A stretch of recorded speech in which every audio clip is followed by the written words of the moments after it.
champanhe amargo.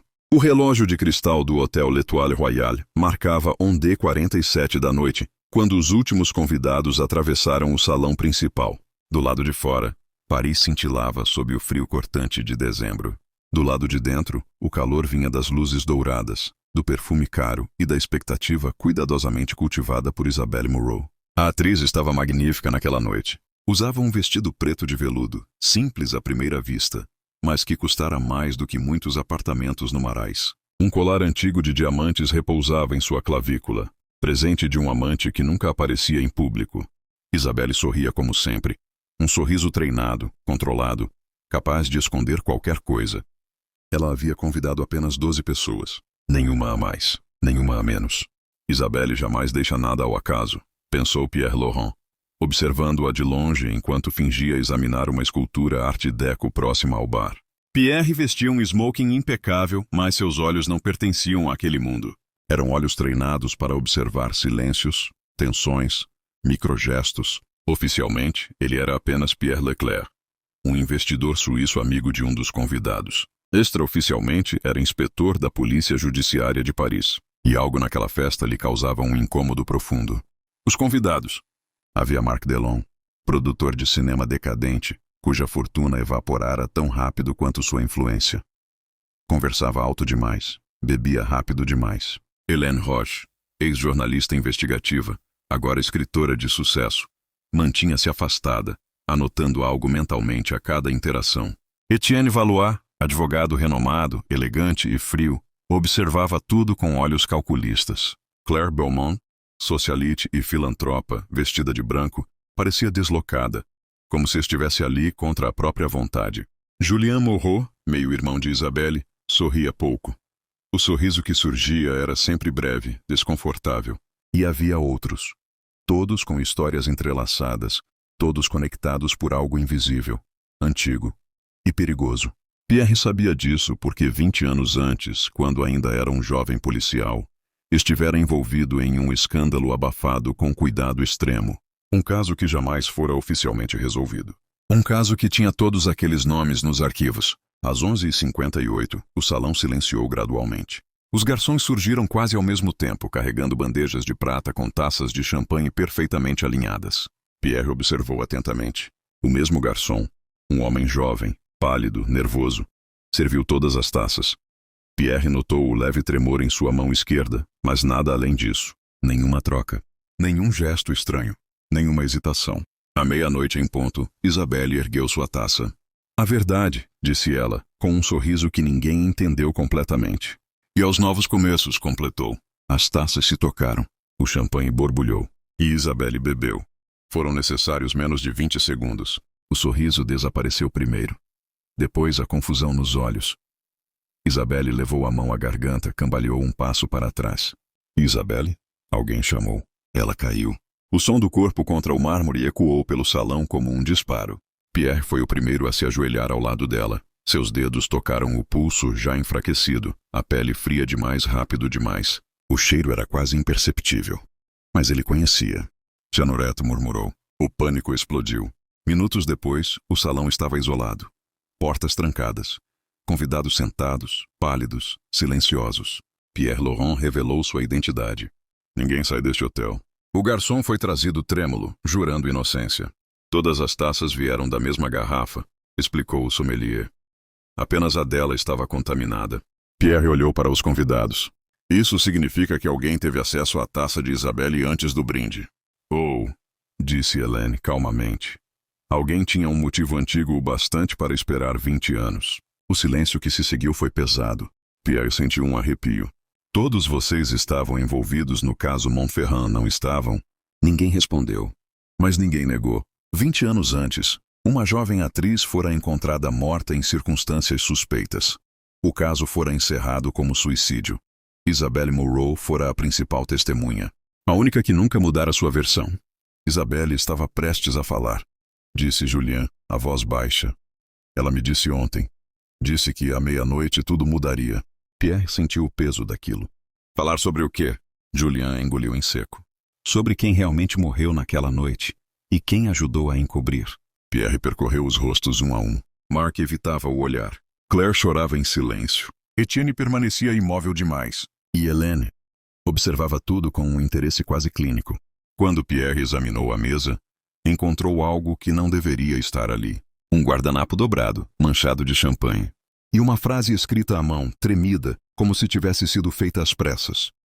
Nem todos sobreviveram àquela noite. Pierre sentiu o estômago se contrair. Isabelle não morreu apenas por vingança. Ela morreu porque sabia demais. E porque alguém ali tinha mais a perder do que todos os outros juntos. Ele levantou os olhos. Este assassinato, disse lentamente, é apenas o primeiro. O silêncio que se instalou após a declaração de Pierre Laurent era mais perturbador do que qualquer grito. Este assassinato é apenas o primeiro. As palavras pairaram no ar do salão do L'Étoile Royale, misturando-se ao cheiro metálico do medo e ao doce residual do champanhe derramado no mármore. Ninguém se moveu. Ninguém ousou perguntar o que ele queria dizer exatamente. Pierre fez um gesto discreto para 2 policiais que aguardavam do lado de fora. As portas permaneceram fechadas. Senhores e senhoras, disse ele com voz baixa e controlada.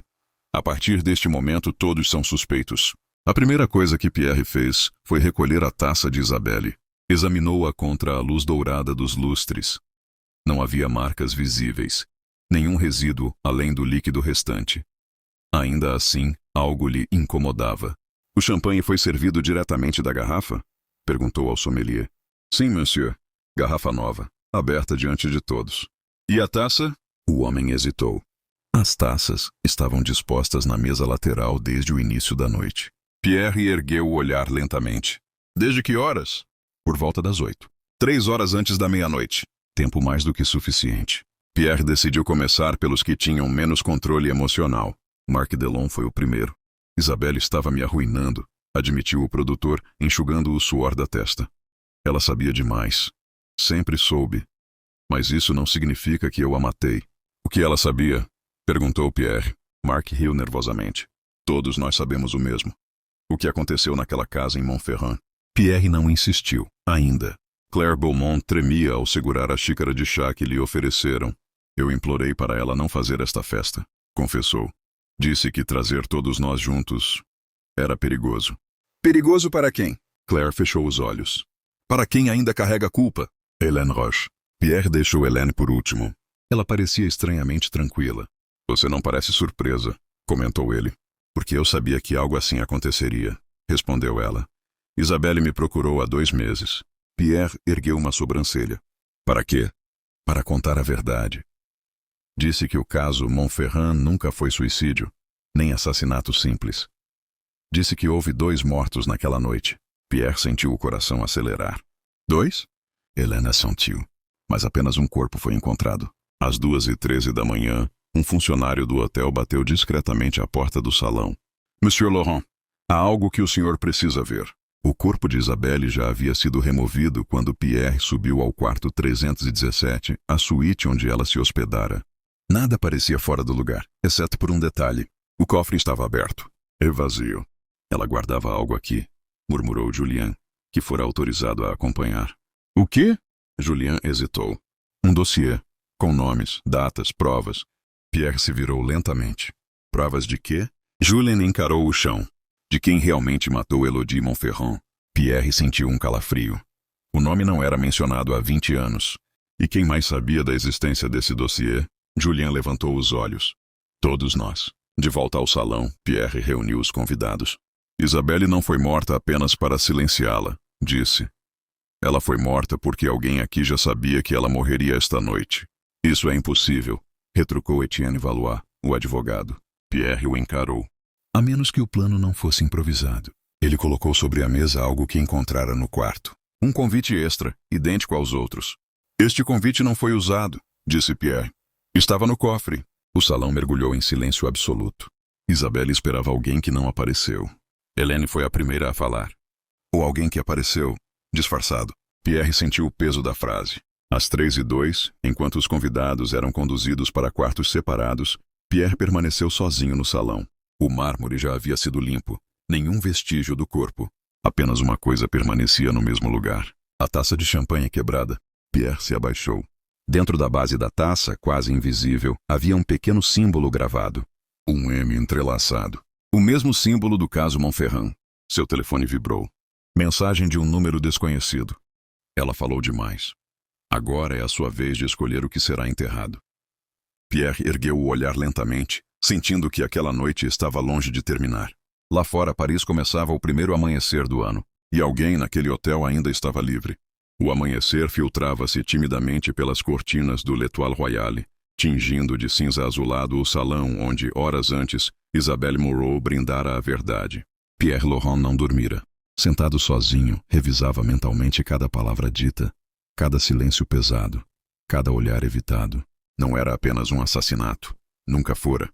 Era o encerramento de um pacto antigo e a tentativa desesperada de manter outro em pé. Às 8 da manhã, Pierre solicitou que todos os convidados retornassem ao salão. Este caso, disse ele assim que todos se acomodaram, não será resolvido com provas químicas ou digitais. O veneno foi apenas um instrumento. O verdadeiro crime aconteceu 20 anos atrás. Ninguém o interrompeu. Elodie Montferrand não se matou, continuou Pierre. Ela foi empurrada. Caiu da sacada da casa de campo durante uma discussão violenta. Claire levou a mão à boca. Isabelle viu tudo, disse Pierre, mas não contou a verdade. Porque naquela noite, todos vocês ajudaram a encobrir o ocorrido. Marc protestou. Foi um acidente. Foi negligência coletiva, corrigiu Pierre. E depois, covardia. Hélène manteve o olhar firme. Isabelle carregou esse segredo por 20 anos, disse Pierre, até decidir transformá-lo em moeda de troca. Pierre colocou sobre a mesa uma pasta fina, manchada de umidade. O dossiê não foi roubado, anunciou. Foi entregue. Ele se virou lentamente para Hélène Roche, a única pessoa em quem Isabelle ainda confiava. Hélène não negou. Ela me pediu que publicasse tudo se algo lhe acontecesse, disse. Mas não fui eu quem a matou. Eu sei, respondeu Pierre, porque você não precisava. Pierre ergueu outra taça idêntica à da noite anterior. O cianureto não foi colocado na garrafa, explicou. Foi aplicado no interior da taça, horas antes do brinde. Um filme invisível, dissolvido pelo álcool. Ele caminhou até Etienne Valois. Apenas alguém com acesso legal, livre circulação e conhecimento químico mínimo poderia fazer isso sem levantar suspeitas. Etienne en Paris de Seu. Você era o único com autorização para circular por áreas privadas do hotel, continuou Pierre. Como advogado de Isabelle. E como o homem que empurrou Elodie naquela sacada. O salão explodiu em murmúrios. Isabelle o chantageava, disse Pierre. Mas cometeu um erro. Marcou esta festa para anunciar sua confissão pública. Você não podia permitir. Etienne sentou-se lentamente. Eu não queria matá-la, murmurou. Queria assustá-la, silenciá-la mais uma vez. Mas o veneno não perdoa, disse Pierre. Etienne foi levado sem resistência. Antes de sair, voltou-se para o grupo. Nenhum de vocês é inocente. Pierre permaneceu em silêncio. Mais tarde, sozinho no salão vazio, Pierre recebeu uma última mensagem de Hélène. A verdade será publicada amanhã. Ele olhou para o relógio. O ano havia começado com uma morte, mas terminaria com algo mais raro. Justiça. Pierre apagou as luzes do salão e saiu. No chão, esquecido, um fragmento de taça refletia a luz da manhã. O champanhe havia perdido o brilho, mas a verdade finalmente não.